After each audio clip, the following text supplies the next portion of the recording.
this year is another opportunity para sa atin na malasap ang kabutihan at ang katapatan ng ating Panginoon.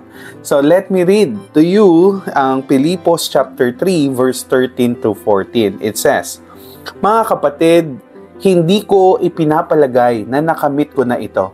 Ngunit isang bagay ang ginagawa ko. Nililimot ko ang nakaraan at sinisikap na marating ang layuning nais kong makamtan. Nagpapatuloy nga ako patungo sa hangganan upang makamtan ang gantimpala ng pagkatawag sa akin ng Diyos sa pamamagitan ni Kristo Jesus, ang buhay na hahantong sa langit." Ito po ay panulat ni Apostle Paul at kanya pong sinabi na ang sarap po nitong pagnilay-nilayan, lalo po humarap po tayo sa bagong taon ng ating mga buhay. At ito po, again and again, bagong pagkakataon para sa atin na lakbayin sa buhay na ito.